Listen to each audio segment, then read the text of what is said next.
दर्द भारत के सभी दर्शकों का बहुत बहुत स्वागत है। खैर मकदम इस्तकबाल करते हुए और खास तौर से आद ईद उल अजहा के मुबारकबाद देते हुए मैं हूं गौतम राणे सागर और आपके सामने उपस्थित हूं लेकर कार्यक्रम सोच बदलो देश बदलो। और आज जिस ज्वलंत मुद्दे पे हम बात करने के लिए आपके सामने उपस्थित हैं और कुछ आंकड़ों के साथ उपस्थित हैं, क्योंकि आंकड़े कुछ कहते हैं, सरकार के दावे कुछ कहते हैं। तो जरा इसको समझने की कोशिश करेंगे, अपने दर्शकों को बताने की कोशिश करेंगे कि आंकड़े जो कहते हैं और सरकार के आंकड़ों की बाजीगरी जो कहती है, दोनों में जमीन आसमान का अंतर क्या है। भारत में प्रति वर्ष तकरीबन 1 करोड़ 18 लाख के आसपास मौतें होती है और इन मौतों के कारण है 8 भयंकर बीमारियां, 8 जानलेवा बीमारियां, जिसकी वजह से ये 8 क्या बल्कि 10 इसको सम्मिलित कर लेते हैं। इसमें 10 ऐसी भयंकर बीमारियां हैं। तो इस तरह की बीमारियां जिनको कह सकते हैं, जिनसे मौतें होती हैं, उनको बीमारियों का नाम नहीं दिया जा सकता, लेकिन मेडिकल साइंस के हिसाब से बीमारियों का नाम नहीं दिया जा सकता, लेकिन मनोवैज्ञानिक आधार पे उनको भी बीमारियों का नाम दिया जा सकता है। इसमें कोई दो राय नहीं है। एनसीआरबी ने जो डेटा कलेक्ट किया है, उसी डेटा को आधार बना करके सीआईए के फैक्ट्स बुक ने जो आंकड़े दिए हैं, वो आंकड़े चौंकाने वाले आंकड़े हैं। पूरे देश को चौंका सकते हैं, पूरे देश की आंखें खोल सकते हैं। जो आंकड़े कलेक्ट किए गए हैं, उसके मुताबिक भारत में 1000 लोगों में से 8 लोगों की प्रतिवर्ष मौत हो जाती है। और इन 8 व्यक्तियों की जो मौतें होती है, वो करीब किन किन व्याधियों से होती है, उस पे भी विश्लेषण करेंगे, उस पे भी विस्तार से प्रकाश डालेंगे कि किन किन व्याधियों से मौतें होती हैं। जो सबसे ज्यादा मौतें होती हैं इस देश में, एनसीआरबी ने अभी 2016 में जो आंकड़े कलेक्ट किए थे, उसके मुताबिक हमारे देश में प्रतिवर्ष प्रतिदिन जो भूख से मरने वालों की संख्या है, वो 7,500 है। और एनसीआरबी वही डेटा कलेक्ट करता है जिसकी एफआईआर हुई हो, और जिसकी एफआईआर न हुई हो, एनसीआरबी के पास कोई डेटा नहीं होते। अब आप अंदाजा लगा सकते हैं, सहज तरीके से अंदाजा लगा सकते हैं। अगर एनसीआरबी के डेटा ये कहते हैं कि 7,500 लोगों की प्रतिदिन भूख से मौतें होती हैं, तो फिर ये अंदाजा लगा पाना कठिन नहीं है कि वो मौतें 10,000, 12,000, 15,000 तक भी पहुंच सकती हैं। लेकिन 16 और 19 के आंकड़े को हम आधार मान ले, तो एनसीआरबी के भी जो अभी आंकड़े चूंकि प्रस्तुत नहीं किए गए हैं या सरकार की बाजीगरी से प्रस्तुत नहीं किए जा रहे हैं, असलियत क्या है, उसके यथार्थ क्या है, निहितार्थ क्या है, ये गवर्नमेंट ही जानती है। और कोई भी, ये सरकार का चरित्र रहता है कि कोई भी सरकार अपनी विफलता को किसी भी कीमत पे पब्लिक प्लेटफॉर्म पे नहीं आने देना चाहती, और खास तौर से मीडिया में तो बिल्कुल नहीं आने देना चाहती है। और खास आजकल जो मीडिया उनके लिए काम कर रहा है, वो मीडिया कम, अगर उनको ये कह दिया जाए कि सर्वाइल हैं, गुलाम हैं, भक्त हैं, या यूं कहा जाए कि उनके जो मालिकान हैं, उनके जो मालिक हैं, वो मालिक ही सरकार से इस तरह से बंधे हुए हैं, या इस तरह से प्रत्यक्ष या अप्रत्यक्ष रूप से, परोक्ष रूप से लाभान्वित हो रहे हैं कि शायद सरकार को मैनेज करने की मीडिया को जरूरत भी न पड़ती हो, और मीडिया स्वतः ही मैनेज हो जाता है उनके मालिकों द्वारा।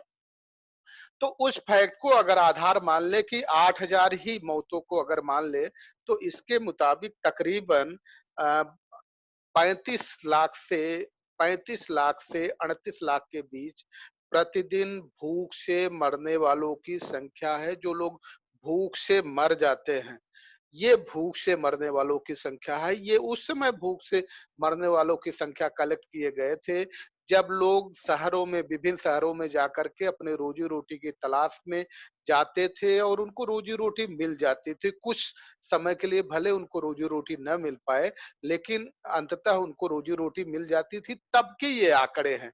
और अभी जो जिसको कोरोना के नाम पे जो महामारी घोषित किया गया है, चूँकि ये दुनिया में चल रहा है, तो सरकार के केवल भारत सरकार को इसमें दोषी ठहरा पाना हमारे लिए भी कठिन होगा और हम दोषी ठहराना भी नहीं चाहते। लेकिन जो सरकार के प्रयास हैं, सरकार ने प्रयास क्या किए हैं, उस पे ज़रूर चर्चा किया जाना चाहिए। हमारे कार्यक्रम का ध्येय वही है, सोच बदलो, देश बदलो। सोच बदलो का मतलब ये है कि जो यथार्थ है, जो प्रासंगिक है, जो न्यायिक है, उस पे चिंतन करना चाहिए। अन्याय के खिलाफ लड़ने की मुहिम अगर बनाने की ज़रूरत पड़े, चलाने की ज़रूरत पड़े, तो उस मुहिम को भी चलाया जाना चाहिए। उसके मुताबिक अगर देख लें तो 35 से 38 लाख लोगों की भूख से मौत होती है और इस समय कोरोना के महामारी के डर से या कोरोना के महामारी के वास्तव में प्रकोप से जो भी परिस्थितियाँ हों, परिस्थितियाँ पूरे देश के सामने हैं, लेकिन देश को आकलन करना चाहिए कि उसके डर से जिस तरह से तकरीबन 8 करोड़ के आसपास लोग सड़कों पे पैदल चल के आए हैं, उनमें से कितने के मौके मौके पे मौत हुई है, चलते-चलते मौत हुई है, भूख से मौत हुई है। अंदाज़ा आप लगा दीजिए कि जब उस समय कुछ भी नहीं मिलता था, तो सड़कों पे चलते हुए उनको पानी कहाँ से नसीब होता, उनको भोजन कहाँ से नसीब होता, कहाँ मर गए, कहाँ खप गए। एक तो हृदय विदारक स्थिति है, किसी भी मानव को उद्वेलित कर सकता है कि एक व्यक्ति सड़क पे चलते-चलते जब उसने देखा कि एक कुत्ता मरा है, तो उस कुत्ते का मांस भी खाना उसने शुरू कर दिया। तो अगर ये इस तरह की स्थिति है, तो आप अंदाज़ा लगा सकते हैं, वो तो चलिए किसी मीडिया वाले की निगाह पड़ गई, उस फुटेज को उसने ले लिया। अगर मीडिया वाले की निगाह नहीं पड़ती और फुटेज न लिए गए होते, तो आप अंदाजा लगाइए कि क्या स्थिति बन रही। एक फुटेज से अंदाजा लगा सकते हैं क्योंकि ये गरीब लोग जो हैं, गरीब लोगों के पास सुर्खियां बहुत हैं, दुख उनके पास बहुत है, तकलीफें उनके पास बहुत है, समस्याएं उनकी बहुत है, लेकिन सुनने वाला कुछ नहीं हो। दुखों का अंबार है, पहाड़ है, सुर्खियां हैं, लेकिन वो सुर्खियां खबरें नहीं बन पाती हैं। तो जब खबरें ही नहीं बन पाती हैं, तो उनकी तकलीफ़ें क्या होंगी, वो आप अंदाज़ा लगा सकते हैं। ये भूख से मरने वालों की संख्या है। हमारा कहने का मतलब ये है कि अगर आप मान लें, चूँकि ये आंकड़े तो आएँगे नहीं, हमारे पास ये नसस्सो है नहीं कि वो आंकड़े उपलब्ध करा दें, कितने लोग मरे हैं, कितने लोग सुरक्षित पहुँच पाए हैं, कितने लोग बेरोज़गार हुए हैं। ये आंकड़े एनएसएसओ को तो पूरी तरह से भंग कर दिया गया। आरटीआई अब हमारे पास है नहीं। आरटीआई इतनी मजबूत है, हम है नहीं का मतलब ये है कि अगर कोई भी व्यक्ति विकलांग हो जाए, न चलने लायक हो, न फिरने लायक हो, न कुछ करने लायक हो, सुनता हो, जो सुन सकता है, उस पे टिप्पणी भी नहीं कर सकता, तो उसके होने न होने का कोई बहुत बड़ा औचित्य नहीं होता। ठीक वही हालत हमारे आरटीआई का आजकल हो गया है। ये हमने बताया कि 35 से 38 लाख मौतें प्रतिवर्ष भूख से होती है, तो ये मौतें तो इस वर्ष खुद ही 1 करोड़ से ऊपर बढ़ गई होंगी, लेकिन केवल हम लोग विज़ुअल देख कर के जो परिस्थितियाँ हैं, ग्राउंड रियलिटी है, उसका अंदाज़ा लगा कर के बता सकते हैं। ये भी सच है कि हमारे पास चूँकि अभी टेक्नोलॉजी इस तरह की उपलब्ध नहीं हो पाई है, अदरवाइज़ वो सारे विज़ुअल्स जिनसे जिनसे हमने बातें की है, ग्रामीण अंचलों में जाके बातें की है, वो विजुअल्स हम दिखा पाते, इस बात का हमें अफ़सोस रहेगा, हमेशा मलाल रहेगा कि हम आपको विजुअल नहीं दिखा पाए हैं, लेकिन हमारे इस दावे को इतनी आसानी से आप भी झुठला नहीं सकते। दूसरी जो सबसे ज़्यादा मौतें होती है वो कार्डियोवास्कुलर डिजीज़ जिसको हृदय तथा रक्त वाहिकाओं से संबंधित जो बीमारियाँ होती हैं, उससे भी काफ़ी मौतें होती हैं और उन मौतों की जो संख्या है, उस हमारे देश में पूरी दुनिया के मौतों की संख्या का जो भारत में मौतें होती हैं, वो 24.81% इसका मतलब तकरीबन हर चौथाई कार्डियोवास्कुलर डिजीज़ से हृदय वाहिकाओं और हृदय से तथा रक्त वाहिकाओं से जो मौतें होती हैं, उनके व्याधियों से जो मौतें होती हैं, तकरीबन 1/4 मौतें दुनिया में जो होती है, उसका 1/4 मौतें केवल भारत में होती हैं। तो वो भी जो आंकड़े अभी उपलब्ध हैं, 2018 के उपलब्ध आंकड़े हैं, जो 2017 में कलेक्ट किए गए होंगे, उसके मुताबिक, और ये आंकड़े हमारे आंकड़े नहीं हैं, एनआईए के फैक्ट बुक के आंकड़े हैं। जिस एनआईए ने ये फैक्ट बुक बुक बनाया है, उसका विश्लेषण किया है, तो आधार एनसीआरबी को माना है। तो उसके मुताबिक 26,78,400 लोगों की मौत इस तरह से होती है, जो उनकी धमनियों रक्त जैसे हृदय गति रुक जाती है, या ब्रेन हैमरेज हो जाता है, और सारी चीजें जो खास तौर से इसमें इसी तरह से कार्डियोवास्कुलर के हृदय से संबंधित चीजों से बीमारियां जो होती है, अधिक रक्तचाप भी हो जाता है। वो भी हृदय धमनियों की रक्त वाहिकाओं में जो रक्त बहता है, जिन धमनियों में रक्त बहता है, वो भी कारण बनते हैं। और जो तीसरी मौत होती है, रेस्पिरेटरी डिजीज, जो श्वास संबंधित बीमारियां हैं, उसमें भारत का काफी बड़ा रोल है।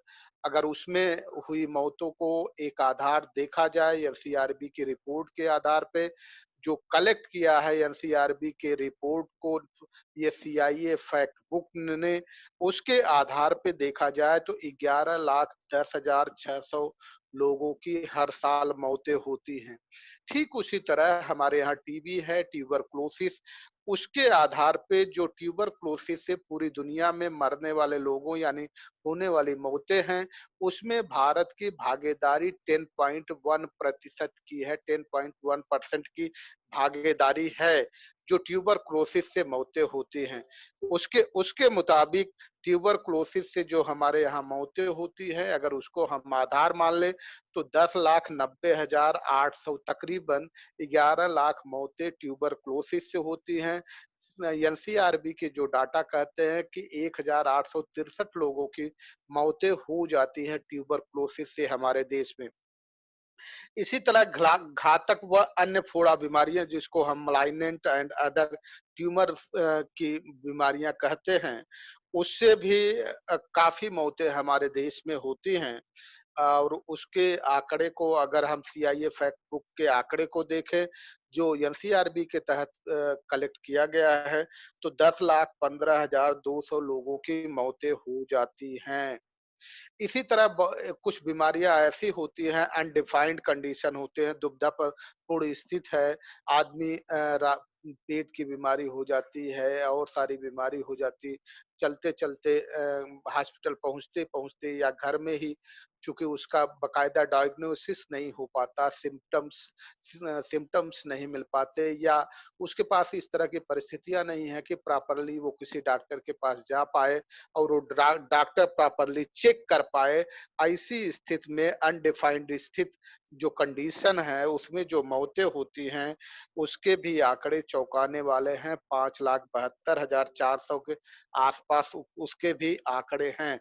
डाइजेस्टिव डिजीजेज, जो पाचन संबंधी व्याधियां हमारे यहाँ हैं, खान पान में जब भी अनियमितताएं हो जाती हैं या लापरवाही बरती जाती है, उससे हमारे देश में लोग उदर रोग से प्रभावित हो जाते हैं।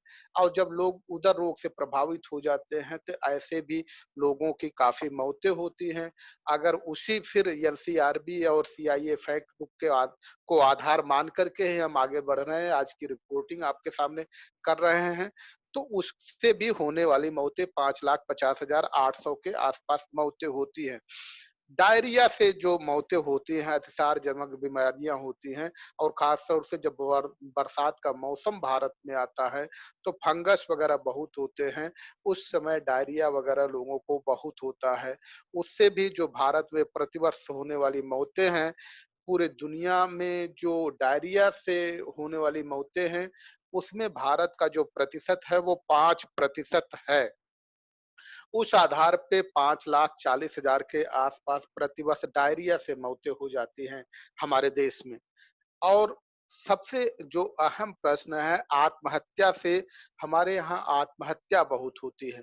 क्योंकि आत्महत्या करने की जो वजह है और ख़ास तौर से जितनी भी आत्महत्या होती है, इस आत्महत्या में उम्र का बड़ा महत्व है। 20 साल से लेकर के 35 साल तक के बच्चों के आत्महत्या करने की घटनाएँ ज़्यादा हैं, करीब 75 प्रतिशत 75% जो आत्महत्याएँ हो रही हैं, वो इसी की है। बाकी 25% में महिलाओं की आत्महत्या है, घर के विवाद हैं और सारे विवाद हैं।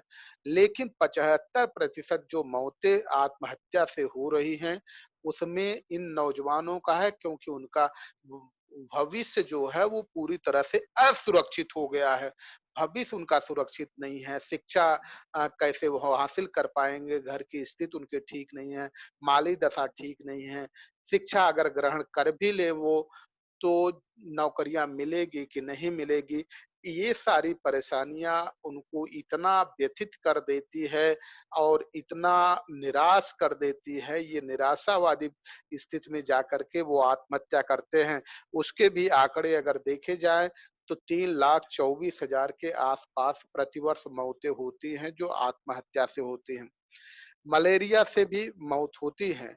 मलेरिया से जो मौत हो रही हैं, उस मलेरिया से होने वाली मौतों की चूँ चूँकि वजह क्या है कि हमारे देश में मलेरिया से जो मौतें होती हैं, बहुत सारे लोगों के पास हाइजीनिक स्थिति पे रहने की परिस्थितियाँ नहीं हैं, उनके अनुकूल नहीं हैं, तो वो किसी नाले के किनारे रहते हैं। जैसे आप बड़े शहरों में चले जाइए, तो बड़े शहरों में जो गाँव से विस्थापित होकर के लोग गए हैं रोजी की तलाश में, रोटी की तलाश में, क्योंकि गाँव में जब रहते हैं तो उन्हें सामंतवादी व्यवस्था और जो आर्थिक व्यवस्था है वो उन्हें मजबूर करती है पलायन करने के लिए और रोजी-रोटी की तलाश में। जब वो बाहर जाते हैं तो किसी बजबजाती नाली के किनारे, सड़ी हुई नाली के किनारे जहाँ से बदबू आती रहती है, वहाँ रहते हैं और वहाँ अक्सर मच्छर पैदा होते हैं और मच्छर पैदा होने की वजह से ही मलेरिया होता है। मलेरिया से भी जो मौतें हो रही हैं, वो 3,02,400 के आस-पास मौतें हो रही हैं। ये सारे आंकड़े ये सारे आंकड़े एनसीआरबी के हैं। ये सारे आंकड़े सीआईए फैक्ट बुक ने बाकायदा प्रकाशित कर रखा है।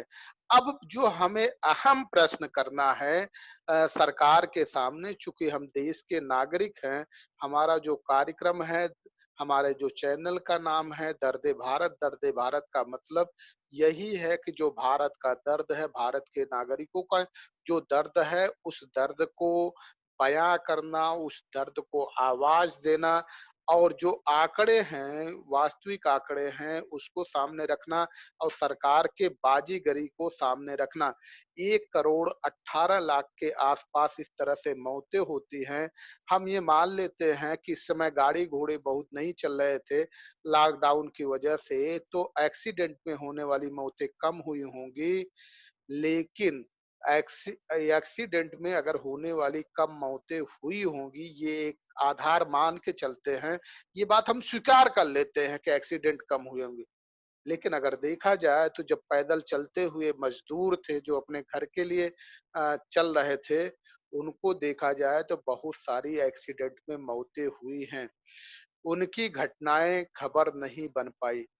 एक किसी बड़े शायर ने बड़े बेहतरीन तरीके से कहा है कि कौन जालिम है यहाँ जुल्म हुआ है किस पर, क्या खबर आएगी अखबार को तय करना है। अपने घर में क्या खाएँ, पकाएँ क्या हम, ये भी हमको नहीं सरकार को तय करना है। जब जब स्थितियाँ ये हैं, परिस्थितियाँ ये बना दी गई हैं, तो सरकार जिन मज़दूरों को चलने पर कभी ध्यान नहीं दिया, तो वो आंकड़े कहाँ से प्रस्तुत कर सकती थी। अब 1 करोड़ 18 लाख होने वाली मौतों में से अगर ये मान लिया जाए कि साल भर में कितनी मौतें होती, तो साल भर में अगर 1 करोड़ 18 लाख मौतें होती हैं, तो एवरेज मान लिया जाए तो 10 लाख के आस-पास हर महीने लोगों की मौतें हो जाती थी। अब प्रश्न ये उठता है कि अगर मार्च से मान लिया जाए कि मार्च से लॉकडाउन चल रहा है, तो मार्च से लेकर के जुलाई तक 4 महीने में कितनी मौतें हुई होंगी? 40 लाख मौतें होनी चाहिए थी। जो जो नॉर्मल एक आंकड़े हैं एनसीआरबी के, वो 40 लाख मौतें होनी चाहिए थी। और आज कोरोना को जिस तरह से महामारी घोषित किया गया है, उस महामारी घोषित करने के आधार पे ये बताया जा रहा कि केवल 35,000 के आसपास लोगों की मौतें हुई है। इस सरकार को तो फिर कोरोना के सामने दंडवत करना चाहिए ना। या तो सरकार ये छुपा रही है कि भूख से मरने वालों की संख्या जो प्रतिदिन 8,000 थी, वो बढ़कर के 16,000 हो गई है, 20,000 हो गई है। कार्डियोवास्कुलर से जो लोग मर रहे थे, या तो उनको हॉस्पिटल में ट्रीटमेंट नहीं मिल पा रहा, केवल कोरोना का ट्रीटमेंट चल रहा है, इसकी वजह से उनको घर मौतें हो जा रही हैं, वो आंकड़े नहीं कलेक्ट किए जा रहे हैं। मलेरिया से जो मौतें हो रही हैं, वो आंकड़े कलेक्ट नहीं किए जा रहे हैं। इस समय कितने बेरोजगारी के आलम में कितने लोगों ने आत्महत्या की, वो नहीं कलेक्ट किए जा रहे हैं। या तो सरकार ये पूरी की पूरी तरह से झूठ पे निर्भर है, झूठ के डाटों पे निर्भर, डेटा पे निर्भर है। झूठ प्रस्तुत कर रही कि केवल इतने, ये मौतों का क्या आलम है? जिनको हॉस्पिटल उस समय तुरंत जरूरत हॉस्पिटल की थी, वो नहीं पहुंच पा रहे हैं हॉस्पिटल, तो उनकी मौतें तो हो रही। और इसके बावजूद सरकार जब कोरोना को महामारी घोषित कर रही है, तो हर देश के नागरिकों को, जागरूक नागरिकों को ये प्रश्न तो निश्चित तौर पे करना चाहिए कि आप ये बताइए, एक जो करीब 10 लाख के आसपास हर महीने मौतें होती थी, वो मौतें रुक गई क्या? Number 1 point. Number 2 point, corona से, क्योंकि ये जो 10 लाख के आसपास मौतें होती थी, या तो भूख से मौतें होती थी, या बीमारी से मौतें होती थी, या प्रॉपर ट्रीटमेंट से मौतें नहीं होती थी। तो क्या अब इस देश में प्रॉपर ट्रीटमेंट होने लगा? पूरे लोगों की भूखमरी खत्म कर दी गई है। अब कोई ट्यूबरक्लोसिस का पेशेंट नहीं रह गया है। अब कोई कार्डियोवास्कुलर का पेशेंट नहीं रह गया है। अब कोई गंभीर और बीमारियों का नहीं रह गया है। डाइजेस्टिव प्रॉब्लम्स जो उसको होती है, अब नहीं रह गए। डायरिया से बीमारियां अब नहीं हो रही हैं। नंबर और दूसरा, चूंकि सारे के सारे हॉस्पिटल बंद कर दिए गए थे, जिनके आंकड़े नहीं हैं। जो कोरोना है, ये किस तरह की बीमारी है, ये समझ से परे है। समझ में ही नहीं आता कि कोरोना से अगर केवल स्वाइन फ्लू जो इस समय बरसात में शुरू हो जाता है, दुनिया के कई देशों में शुरू हो जाता, भारत भी उससे प्रभावित नहीं रहता। स्वाइन फ्लू जब होता है, तो स्वाइन फ्लू के जो सिम्टम आते हैं, वो आते हैं कि नाक बहती है, सर दर्द होता है, एक्यूट बुखार होता है, बदन दर्द होता है, गले में खराश होती है, और पूरा का पूरा बदन टूटने लगता है। व्यक्ति न बैठ सकता है इत्मीनान से, न खड़ा हो सकता है। इन सारी परिस्थितियों के बावजूद स्वाइन फ्लू इतना गंभीर बीमारी नहीं थी, कोरोना गंभीर बीमारी हो गई। कोरोना में ये कहा गया कि छींक आती है, गले गला में खराश हो जाता है, और ना अक्सर छींक आती है, कभी-कभी बुखार बढ़ जाता है, 104 डिग्री पहुंच जाता है। तो अगर ये बीमारी है, वास्तविक तौर पे बीमारी है, तो ये प्रश्न तो इस देश के सामने उठना चाहिए कि जितने लोग मर रहे हैं कोरोना से, वो हॉस्पिटल में ही क्यों जाकर के मर रहे हैं? घर में कोरोना से मौतें क्यों नहीं हो रही है? अगर इतनी गंभीर बीमारी है, तो कोरोना से मौतें घर में क्यों नहीं हो रही है? 2 महत्वपूर्ण लोग इस समय कोरोना पॉजिटिव पाए गए हैं। एक सदी के महानायक अमिताभ बच्चन जी, और दूसरे मध्य प्रदेश के चीफ मिनिस्टर शिवराज सिंह चौहान जी, जो जो अभी उलटफेर कर रहे थे, सरकार बनवा रहे थे। मार्च में उनकी सरकार बन रही थी। मार्च में सरकार बनाने में व्यस्त थे, कोरोना उसी समय फैला। तो दूसरा जो प्रश्न आप सभी देशवासियों को सरकार के सामने करना चाहिए, वो ये है कि क्या फिर देश को ऐसा झटका लगने वाला है कि वो अपने देश के 2 महान विभूतियों को खोने जा रहा है क्या? अगर कोरोना इतना इतनी ही भयंकर बीमारी है, अमिताभ बच्चन जी जो हॉस्पिटल में एडमिट हैं, शिवराज सिंह चौहान जी जो हॉस्पिटल में एडमिट हैं, इसका कोई इलाज है नहीं, इसकी कोई दवा है नहीं, और वो लोग हॉस्पिटल में एडमिट हैं, और ये कहा जाता है कि बीमारियों से लड़ने की क्षमता जिसके शरीर में होगी, तो वो कभी भी कोरोना पॉजिटिव नहीं हो सकता। और उसी आधार पे प्लाज्मा की भी बात की गई है कि जो लोग कोरोना पॉजिटिव हुए थे फिर नेगेटिव हो गए, उनके ब्लड लेकर के, उनसे प्लाज्मा लेकर के जो पॉजिटिव लोग पाए जाए उनमें डाला जाएगा। अजीब सी स्थिति लगती है। अगर उसके प्लाज्मा में इतनी ही क्षमता थी तो वो बीमार ही क्यों पड़ा? और जब उसका प्लाज्मा दे करके दूसरे लोग ठीक हो सकते हैं, तो वो बीमार कैसे पड़ता? और जहाँ तक अमिताभ बच्चन जी और शिवराज सिंह चौहान जी की भी बात है, तो जो विटामिन सी की ज्यादातर वहाँ दवाइयाँ दी जाती हैं, 2-3 योगा के कोर्स कराए जाते हैं, बाकी तो कुछ होता नहीं है हॉस्पिटल में, क्योंकि किसी भी डॉक्टर को स्वतः कोई भी प्रेस्क्रिप्शन लिखने की इजाजत है ही नहीं। जो दवाइयाँ डब्ल्यूएचओ ने निर्धारित कर दी है वही देना है। तो अगर ह्यूमन कैपेसिटी घर में रह करके शिवराज सिंह चौहान की बेहतर नहीं हो सकती, तो हॉस्पिटल में जाकर के शिवराज सिंह चौहान की बेहतर ह्यूमन कैपेसिटी कैसे हो जाएगी? अमिताभ बच्चन जी की ह्यूमन कैपेसिटी कैसे हो जाएगी? तो जरा आप लोग भी प्रश्न उठाइए कि क्या कहीं ऐसा तो नहीं कि ये लोग मॉडल बन रहे हैं कोरोना के? क्योंकि ये लोग जिस चीज का प्रचार कर दे, लाल तेल का प्रचार कर दे, तो आप भी समझ जाते हो कि लाल तेल सर पे लगाइए तो सर दर्द गायब हो जाएगा, जितना टेंशन है सारा का सारा गायब हो जाता है। तो इसी तरह तो कहीं इस तरह से इनको ऐड पे तो नहीं लगाया गया, प्रचार पे तो नहीं लगाया गया है। ऐसे लोगों के खिलाफ बोलते हुए दिल बहुत दुखी होता है। लेकिन देश को जब देखा जाता है, देश की परिस्थितियों को देखा जाता है, और ऐसे लोगों का जब अभिनय दिखता है, तो निश्चित तौर पे दिल चोटिल होता है, घायल होता है। तो अगर कोरोना इतना खतरनाक है, वाकई तौर पे खतरनाक है, और जिसने पूरी अर्थव्यवस्था को चौपट कर दिया है, भारत के ही नहीं दुनिया के भी अर्थव्यवस्था को भी चौपट कर दिया है, केवल भारत को ही हम अकेला दोषी क्यों दें?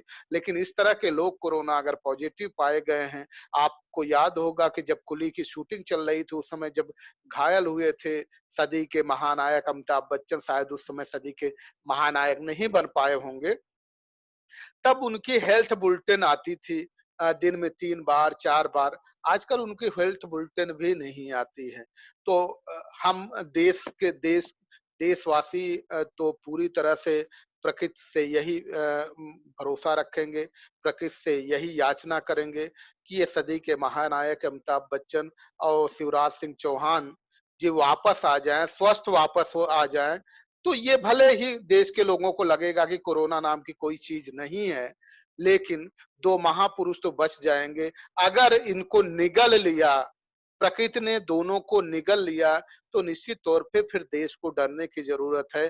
कोरोना वास्तव में एक गंभीर प्रकरण है, और इससे फिर बचाव के अलावा और कोई दूसरा विकल्प नहीं है। एक बार सभी दर्शकों इस पर विचार करिए, फिर हम आपके सामने तमाम इसी तरह के गंभीर मुद्दों पे, अर्थ पे चर्चा करेंगे। कल कल फिर हम चर्चा करेंगे, और ये चर्चा करेंगे कि जो मजदूर आए हैं, जिनको इतना बदनाम किया गया है इस नाम से कि वो मजदूर जो आए हैं, मजदूरों को तो नाम है प्रवासी या भारतीय।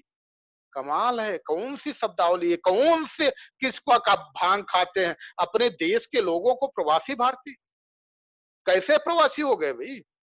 देश में अगर वो देश में कोई नौकरी करने चला जाएगा दूसरी जगह, तो उसको प्रवासी भारतीय आप करेंगे क्या? अगर कोई सरकारी जॉब में है और अपना वो बिजनेस कर रहा है, तो उसको प्रवासी भारतीय कहेंगे आप? नहीं करेंगे कहेंगे तो मजदूरों को कैसे प्रवासी भारतीय कह सकते हैं? शर्म आनी चाहिए प्रवासी भारतीय कहने पे। ये देश के नागरिक हैं, देश के नागरिकों के प्रति आपको जिम्मेदारी न उठाना पड़े इसलिए आप बदनाम करेंगे प्रवासी के नाम पे। इसलिए देशवासियों को समझना चाहिए, चिंतन करना चाहिए। जरा इन मुद्दों पे भी चिंतन करिए कि कहां हुई 1 करोड़ 18 लाख जो मौतें होती थी, गई कहां? क्या कोरोना कोरोना से अगर 36,000 ही मौतें हुई हैं, तो देश को चिंतन करना चाहिए। क्या कर रही है सरकार? इसकी आड़ में कोई नया खेल तो नहीं खेल रही है, और उसका खेल अगर साजिशपूर्ण वाला खेल है, तो देशवासियों को उस साजिशपूर्ण खेल को समाप्त करने के लिए आगे बढ़ना चाहिए। आप सभी का बहुत बहुत धन्यवाद, सभी का अभिनंदन, सभी को नमस्कार, सब्बा खैर, सत श्री अकाल, नमो बुद्धाय, जय भीम। आपसे फिर मिलेंगे।